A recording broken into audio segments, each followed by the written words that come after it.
right, that was Battlefield of Heaven by Elven Path. Again, 4 full-length CDs to their credit, so there's a lot of material there for you to get into. Pieces of Fate is their most recent, came out last year, so it's very new. They're still very active, and surprisingly unsigned. So they're self-producing all their own stuff, it looks like, and that's quite impressive. So check them out. Elven Path, you can't go wrong. And that's Biz's best band. Well, Biz's best band this week is another band that's unsigned. We actually last week had Neverworld, which was Biz's best band we never heard of, who's also unsigned, do their own thing, but also produce their own stuff, and it sounds really, really, really good. And obviously, Battlefield of Heaven did as well. But good stuff as always, Biff. Thanks for turning me on to Elven Path, and hopefully those of you listening to the show are going to check these guys out as well. You always should, because Biff never steers you wrong. He doesn't steer me wrong. He's not going to steer you wrong when it comes to Biz's best band you've never heard of. And if you are in a band that's out there, or you heard from other artists we've had on the show and interviews with them, maybe the bands they think you've never heard of before, they also share with you your thoughts. And then Biv, of course, does it every single week. But if you think you could be one of those guys, if you're out there and you want your band to be heard and you think it's a band we would totally dig, reach out to us, send us your stuff. We will gladly check it out. And you may be Biv's best band we've never heard of in a future episode here on According to Metal. And the way you can do that is simply shoot us an email at accordingtometal@gmail.com. That is accordingtometal@gmail.com. Send us your tracks. Neverworld did that, and they were last episode's Biv's best band you never heard of. Maybe you should do the same. We'll check it out. And again, you and your band may be the next Biv's best band we've never heard of. Hello, this is Ben Colton from Neverworld, and you are listening to According to Metal!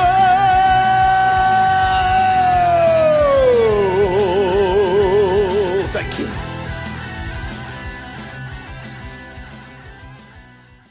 All right, joining us this week on According to Metal, another great guest, Biv. Got to hand it to you once again.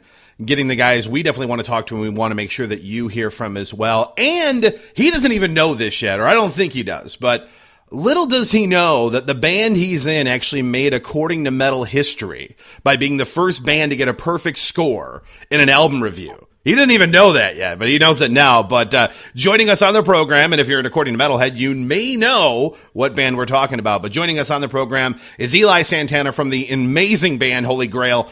Times of Pride and Peril, perfect score, just saying. And one of the guys who made that perfect score possible, because he absolutely shreds on the guitar, is Eli. Eli, welcome to According to Metal, my friend. Hey, what's going on? That is awesome. Yeah, I bet you didn't know that. I'm very honored. That's killer, man. And you're still, even since then, only one of two. Thank you so much for that. Yeah, there's only been 2 albums we've ever reviewed that got a perfect score, and you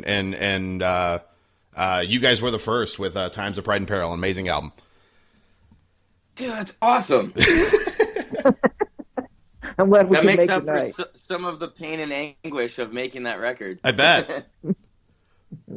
Well, speaking of making the record, Eli, obviously every band goes through some progression. You know, they go through maybe some style changes and they experiment a little bit. I have to say, Times of Pride and Peril was a step out for you guys. You guys took some chances on this one, and obviously, I'm kind of newer to Holy Grail than maybe some of your older, fans from the first couple of albums. So obviously I love it because this is, Holy Grail I got to know. But how is it being received on the road by your older fans?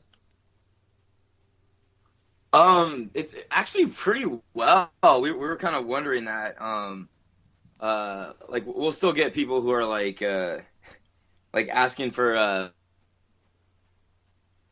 album still, just because it's like they feel like that's their thing.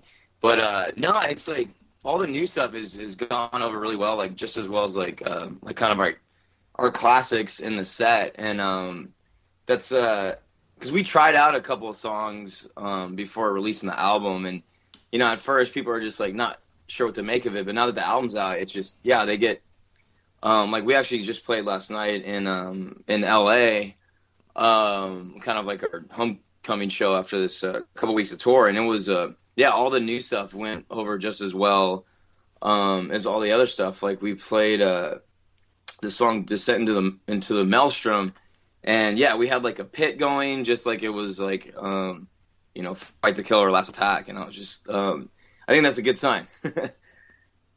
That is. No, it's a really good sign. And what amazes me about you guys as a band, and we like to ask this question a lot, but you guys especially stand out as a band that when you can go back through, Crisis in Utopia and Ride the Void, but especially on Times of Pride and Peril, there is not one genre that I can say that is Holy Grail. That's their sound. You guys defy all what you would consider a stereotype of a particular heavy metal genre. For example, when I heard Crystal King for the first time off the new album, within the first, and Biv, back me up on this, within the first 45 seconds, I'm like, that sounds like a 3 Inches of Blood song.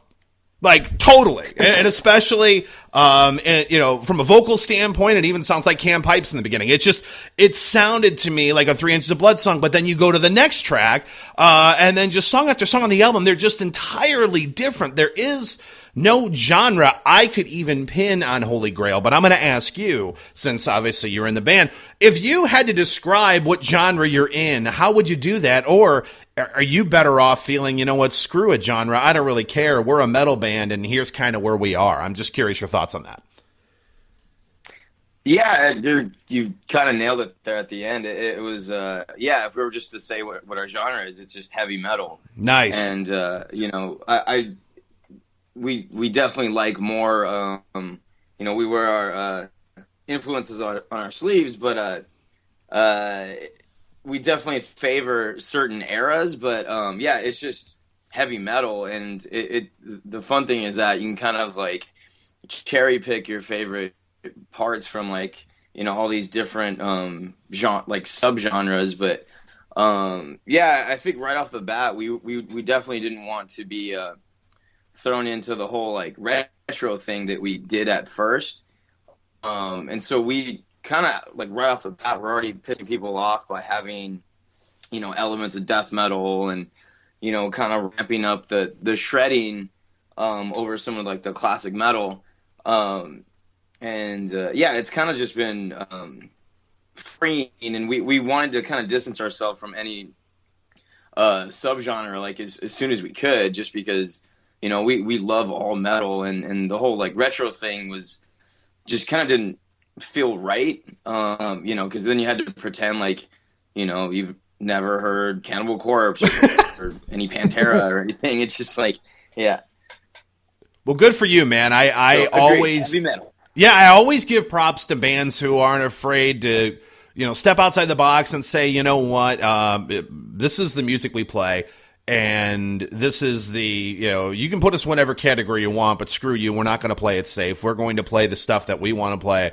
The stuff that influences us is going to be, to your point, wearing kind of your influences, as like a heart on your sleeve. I think that's absolutely awesome, man, and keep it up. And it works, because I can tell you, anybody who listens to your stuff, and I'm sure I speak for Biv on this one too, it's all over the place, and that's what makes it so awesome. Because if you're trying to get Holy Grail, or get a friend of yours, a fellow metalhead, into Holy Grail, let's be honest, there are certain genres that some metalheads may go, dude, that's not my thing. I'm not going to listen to death metal. I'm not going to listen to, Biv is a non-growled vocals kind of guy. But there's nothing that you could play on a Holy Grail album, especially the last one, that would make any metalhead go, oh, dude, that's not my thing. Because you guys are all over the place, but that's what makes it so awesome, I think.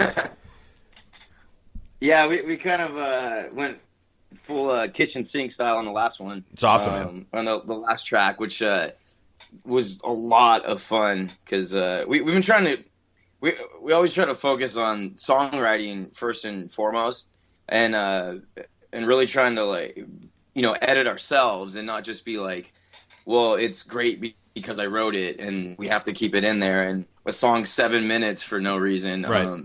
So we've always been really conscious about that, but like that was the one song we wanted to be an epic, and so it was kind of nice to just like take all the just the boundaries off and just kind of go for it. And it was definitely something that's been waiting for years, and then to finally like indulge in that felt good, and it almost felt like we kind of earned that to be able to throw a million riffs into one song, just because we kind of don't normally do that. So That's very cool. Black Lotus is definitely one of my favorite tracks. Now, speaking of the songwriting and all that, now I'm holding a copy of Times of Pride and Peril in my hand. I bought the CD. I love it.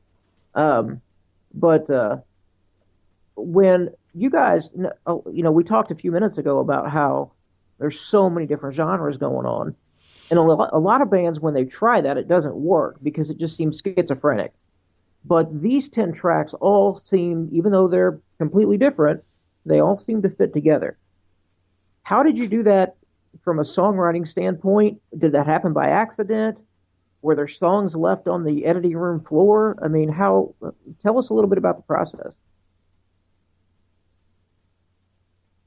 albums left on the cutting room floor. Well, were there certain tracks that you recorded and you went, nah, that just doesn't work? Yeah, there was a few. We had songs that we had like fleshed out, and it kind of was just